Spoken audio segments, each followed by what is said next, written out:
Alright guys, welcome back to another video, and today we're going to be taking a look at one of the best budget inventories we've probably ever built, and it costs $50 in total. I know you guys absolutely love like the true budget inventory stuff, and I love creating it because as much as like these gloves look insane, obviously double knives look insane and stuff like that, sometimes we got to appreciate like just those real nice budget friendly items, and that's exactly what we're going to do today. So if you do enjoy it, please hit that like button, please hit the subscribe button from your end here, and we're going to get right into it now.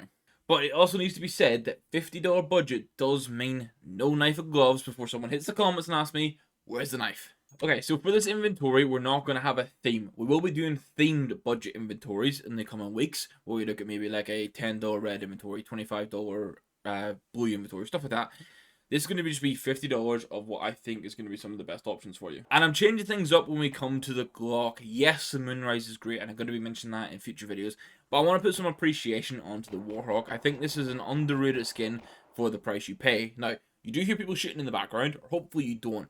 Someone requested that we change the noise of people shooting in the background in these servers, so I've tried to reduce it even further than before. So give me some feedback for that, guys. But Glock Warhawk, 16-cent minimal wear. I think for the money you're paying for this is actually super fucking clean. Like, I like the design on it. I have like an RMR craft over this, and I think it looks pretty cool. You're then going to spend a good amount more on the USP, but it's for one that I think slaps even with the wear in CS2. It's going to be the purple DD-Pat USP, specifically a souvenir version, which starts at $5.20 in min wear. It's a bit more if you go non-souvenir. I've just like generated a code with no stickers on it for the sake of this. You can see some wear on the skin, but overall the light effects this gets, plus if you get a souvenir with like the 4 golds over it, it'll hide quite a lot of the wear. I think this is an insane pistol to run with for quite some time. Then for the Desert Eagle, we're going to go for the Mecha Industries. I love this Deagle for a budget option, and I want the non-rare inspect, please. There we go. $4.32. Min wear. You get what I'm just going to call is a clean skin. Now for the AK, you do have a couple of options. We landed for a Legion and Anubis this time. It's going to be $9.95. Min wear. All these prices are accurate as of the 6th of November, by the way, guys. Like, there's quite a few, honestly. You could look at Slate, you could look at Ice Cold. Some people have been recommending safety nets recently. You can go for like a Battlescarred Empress. There's loads you can consider, but I think overall, Legion of Anubis in min wear is such a nice pickup right now. It comes in under that $10 mark. The design's great on it. It gets a nice bit of light and effect in CS2, like around the top of it. And I think this is like an AK you can be happy to run. Like, you have this $50 inventory. You don't need to upgrade the AK. Let's go focus on saving up for a knife and glove combo next. And then we are going to spend $8 to get a field tested Nightmare. Now, it is field tested, and this is a 0.2 float. And you can already see where the wear starts to come through. But I think when you're using this in-game normally, yes, you can see the wear. But most of the time, you just see this really nice blue skin with a sick design. If you can manage to get this like on a proper low float at like a 0.16 kind of thing, you'll remove some of that wear and tear. And overall, I still think it looks insane. Then we're going to have a Spider Lily. For the A4s, I kind of wanted to keep a little bit of a theme for the blue. You know, it's not a themed inventory, but I wanted it to be a little bit the same. Plus, Spider Lily is just a really good budget option. You get that mix of the blue and the red. You then get a nice white handle, and it's $4 for minwear. Then the up, because I want to step away from using the Aetherius every single time, went for a Fever Dream, and I went for a minimal wear. Now, don't get me wrong, you can start to see wear on the magazine and on some parts of the skin here. But overall, I like the black skin with that pastel-y sort of like pinky blue on it, especially with it around the scope. And for $6 or basically $7, I think this is a super cool option to have. Something a bit different that isn't really recommended that often anymore. So, you guys should know the score. That's the 7 main skins that you should focus on buying first when you're building out an inventory. Now, let's look at the filler skins. First of which is going to be the Gail Signal. I didn't include this in my best budget Gail options. People get a little bit mad at me. I still think there's some better budget options. But for 50 cent for minimum wear, something a little bit different, get that mix of red and blue, seeing what we do with the Spider Lily. Actually, I've unintentionally made this a little bit of a theme.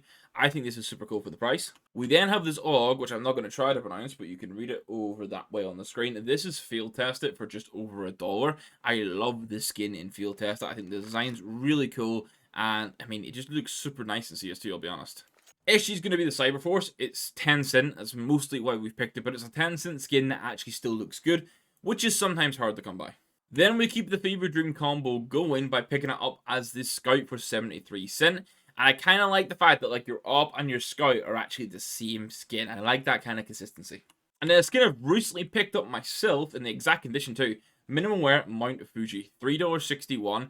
This looks so good in CS2 now with like the new lighting updates and also the wear updates. If you remember, guys, Mount Fuji used to wear horribly, and this is fantastic. Like honestly, oh, we've got a server disconnect. There you go. You got a still image. This looks fantastic. Let me reconnect to the server. We'll show you the rest of the skins now. Alright guys, we changed the location, we're now on vertical, let's go. MP5, because I think you should be running one, is going to be the kit bash that we go for. Comes in under $50 in minimal wear. I like the design of it.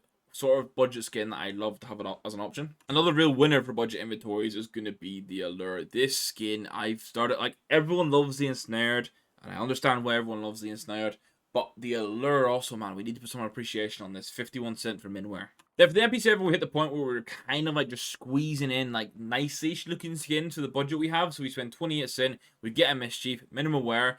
I mean, it's not perfect, but I think it's nice enough to sort of fit in. Then we could even go factory new for the XM and get a Slipstream. This is 21 cent for factory new, but honestly, if you're like just after a nice XM or building a blue inventory, this is such a nice option to have. Now for the Mag 7, I'm going to go for the Pop Dog. Normally you go for a Monster Call, but I don't know, it's something about the Pop Dog recently. It's just been calling to me, so we're going to have it included as well. PG50, we're going to have another skin that got a nice lighting upgrade, and it's going to be the metallic DD Pat. You can see there, it gets a little bit of nice shine on it. You can get it in factory new for 17 cent. Like, for a starting, like, pistol, starting P250, like, to start building an inventory, basically, this is the sort of options we'd love to see. We then also get some factory new Cobalt Quartz. Now, this is 35 cent. This design, I mean, they get a little bit of lighting feature now, but I think the design itself is just cool for the price you're paying, like, for that full blue. I then wanted to go a little bit different for the 5.7. I went for the Retribution. I don't see this one recommended that often. I don't see many people using it in-game either. And it's not because it's like an awful skin. I think it's actually kind of nice. It's 91 cent. It's min wear. It gets such low wear. Like literally just the tip of the barrel is like all that's really getting the wear. And it's like a unique sort of color scheme. Maybe that's why. It's because it doesn't necessarily match with any themed inventory. So people just kind of like look over it. What is great though is the Tech 9 Avalanche. Just over $1 for this to pick it up in minimal wear is fantastic. And then we end it off with Old Faithful, which is the famous ZX Spectre in field tested for just over $1. This skin is like just the core of so many inventories for me. You can buy it on Battlescard, it's a brightness skin, which obviously is great, but I think like that £1 mark or that $1 mark for field testing is just super nice. So that's going to round off everything, guys. Here we have 22 different weapon skins, and the total comes in at $50.14. So a true $50 inventory. And honestly, I think it's amazing. Like, you can maybe make the argument that maybe you want to change like Glock Warhawk to a Moonrise, and I'd be here for it. It's like a 30 cent change that still keeps you pretty much on $50. So you could do that if you want to. Outside of that, absolutely love the options. I think it's something you should definitely like take a look at if you're trying to build an inventory out and you're just looking for some inspiration that's a bit different from the usual bunch that you will see. So I say to start, guys, hit that like button if you enjoy it, hit the subscribe button around here. All supposed to greatly appreciate it. Let me know in the comments down below if you think there's any skins in particular I maybe missed or could have included in this, but I think at this point we are doing a quite good job at sort of covering a bit more of a diverse range than just like the same copy and paste every single like couple of weeks. Outside of that, guys, make sure you check out the link in the pinned comment and or the top of the description to go check out CSGO Empire. I managed to pick up this knife that you're seeing right here for under buff price using CSGO Empire this week, which is pretty damn cool. And thank you to them again for sponsoring today's video. Thank you for watching, guys. We'll catch you in the next one. Goodbye.